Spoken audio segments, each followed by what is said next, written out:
started out in very wet behind the ears, failing very, very quickly and at a rate of knots.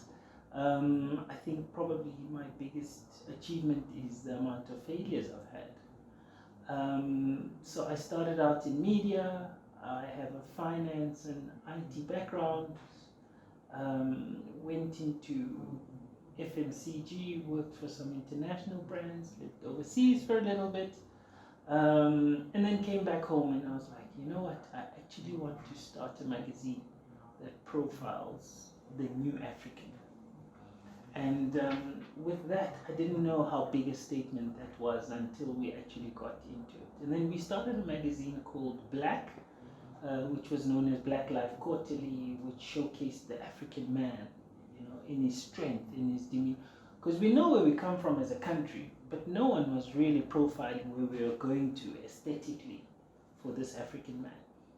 So fast forward, lots of learnings, working with a lot of brands, knocking on a lot of doors, getting disappointed at every turn, you know, until we really started giving ourselves a niche as to what we don't do.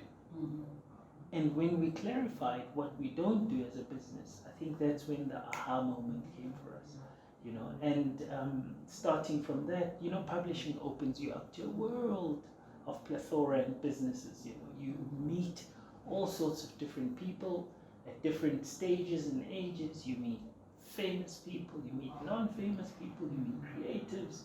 So the journey really was birthed through exposure. You know, in Zulu there's a term, ukuhamba ukubona, you know, which is to go is to see.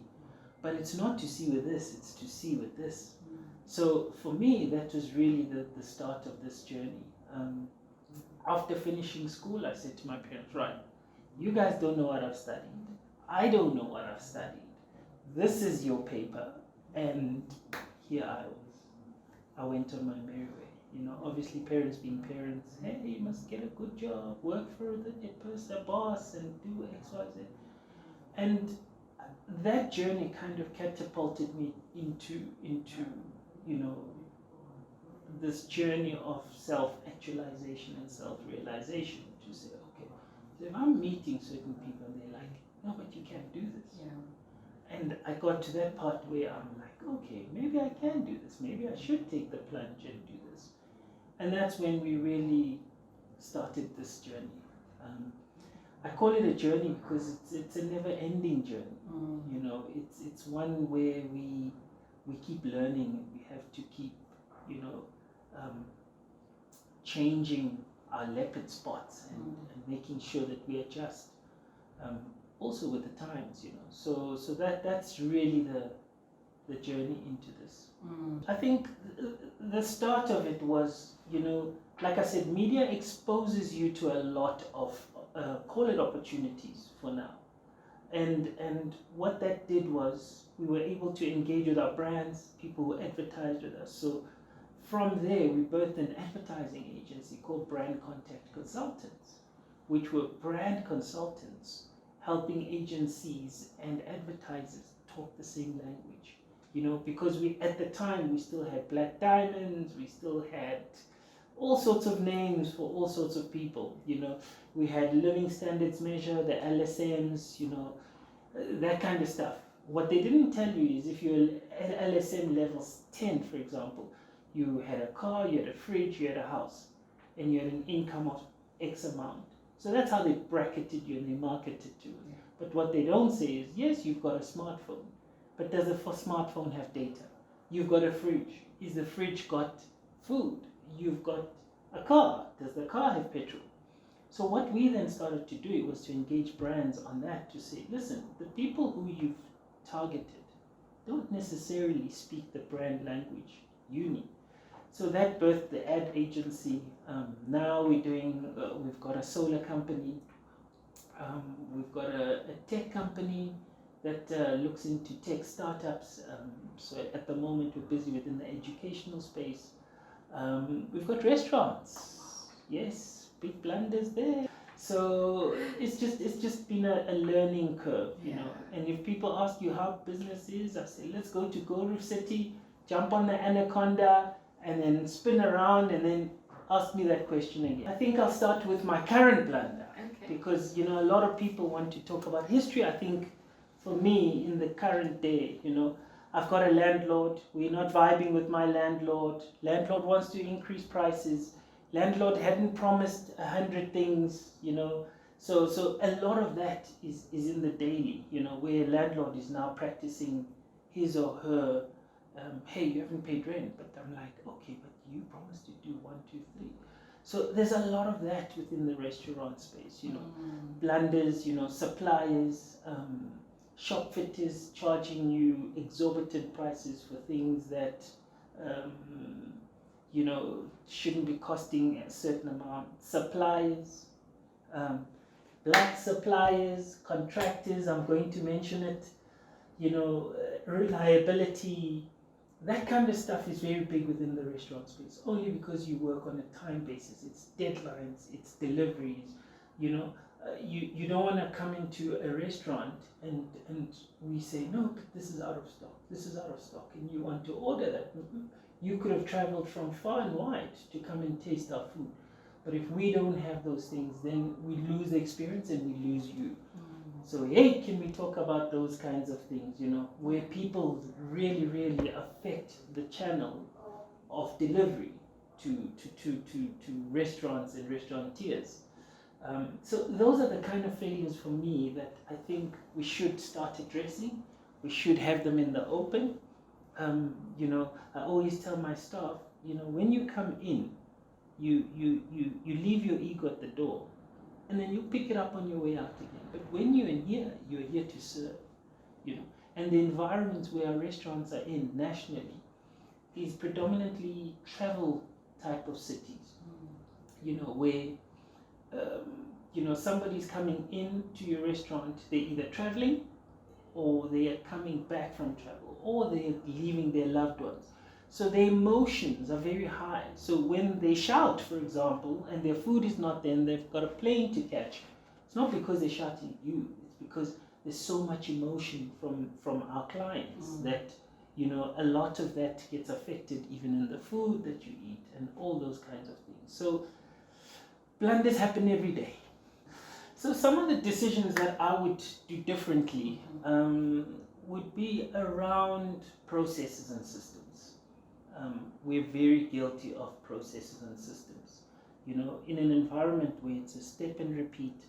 And I think that the biggest challenge for me is, upon failure, how quickly do you get up? How quickly do you learn from that? And for me, I don't really term it failure. I call it learning. So in my world, then that gives me space to forgive myself whenever I've made a mistake. And mistakes are very costly in the food and beverage space. They'll cost you millions overnight. So it's that kind of mindset that you have to go in with, is learn fast, fail fast, learn fast, fail fast, learn fast. So it's just that process, something that a lot of the restaurateurs come up with is, especially in the franchising space, if you haven't done 1,000 days in your restaurant, you basically haven't started your restaurant. So that's 3.5, 4 years before we can gladly say you're a restaurateur. So those are some of the things that we've had to learn the hard way. And we've had to learn pretty quickly, and adjust and adapt. And there's a reason why you order juices from certain suppliers. There's a reason why. Yes, we want to try your very entrepreneurial journey, which we all love, but at the cost of what? Do we do tastings, for example? Do you come and share your product with people and say, please come and taste. Let me know what you think. How does this best serve you? What ingredients is in there? I could be allergic to those kinds of things. So there's a lot of intricacies, that go into the system that you really, really must have a dedicated team of people to execute with. So my learning journey was more on the job. My learning journey was watching the pros do it. So I had a theory even when I started. By the way, I know nothing about coffee, but I sell a lot of coffee. I know nothing about restaurants, but I understand systems. Mm-hmm. So for me, the journey was ask those that have traveled this road before you. So I didn't want to open up a restaurant on my own. So what I did was I went through the franchising system. So to learn what that looks like, what is cost of sales? What is standardization? What are standard operating procedures? How do you run a kitchen? How do you do your ordering system? What point of sale system do you use within your restaurant? So all of those things I had to learn from those that have years, because Tina, we want to come in and make our own rules on day one, and it doesn't work like that. Yes, you can make up your own rules as time goes on, but the most important is learn from those that have done it best. Look, I think some of the best wrong decisions I've ever done was to hire people that I thought could do the job, hire people that I thought had my thinking and my interest at heart. So for me, I think it's people. The people factor has had a lot of mistakes. You pay people a lot of money thinking that they're part of this journey, they're going to do it with you, and they're learning with you, by the way. So it's a big blunder to think that you can do business with family just because they're family, or a varsity friend that you thought, this one for life. But when bread and butter issues start knocking at the door, I think, people start doing strange things. Hunger will make people do very strange things. So now it's hire slow, fire fast. I'm not going to be popular with that. Questions around blunders that you're not asking. Yes, there is. Normalizing failure. I think for me, we try and put up our best foot so forward that we actually can't come back to each other and say, you know what, I don't know what I'm doing. And that's our biggest mistake. You're failing internally, and you're not asking the right people. The people I've engaged within the food and beverage industry, the likes of Desmond from Signature, he's been doing food and beverage for years. So for us not to tap into those resources is criminal. In fact, I can even say it's pride. Because sometimes I will go there, I will work at his restaurant or work at whichever organization needs me to do. Not because I can't do it, but because I want to learn. I want to know what he knows. Having the same conversations that we should have. Suppliers, being able to cross-check suppliers, being able to, check myself. So we don't give failure its props. We want to come out and look perfect and have the perfect dish and have the perfect business and organization, So when people ask me, how are you? Sometimes I say, I don't know yet, but I'll tell you when I do know. So those kinds of things, and asking for help, people love helping, but we don't come with a humble heart and say, I don't know what I'm doing, please help. So I think for me, normalizing failure, I'm going to even say normalizing learning, because you don't learn at your best. When you've got 10 million rand in your account, and when you don't have anything, I think the learning happens there. Because you're vulnerable and you don't know what your next step is. And for me, we're not knowledge suckers.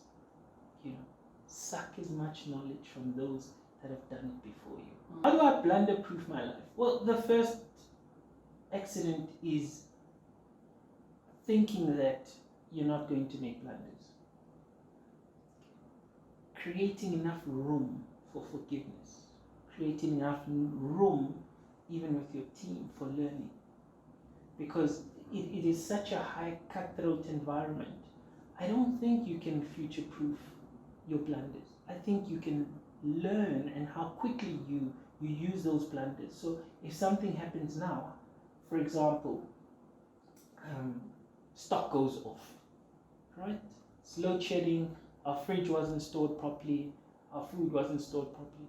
How then do I ensure that that doesn't happen again? Because now I've lost X amount of money, there's shrinkage, I can't get it back, I can't sell it.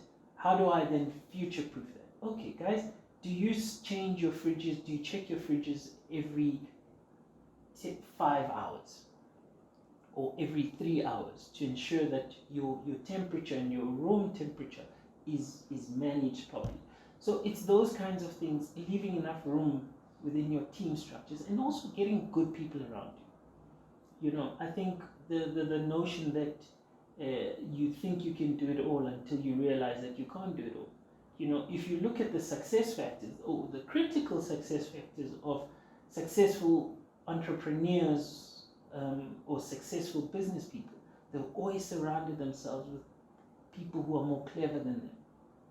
So I think that for me is the benchmark, is making sure that you surround yourself with people who know more than you, who are passionate about those things more than you, and who will fight for you at the end and fight for what they believe in.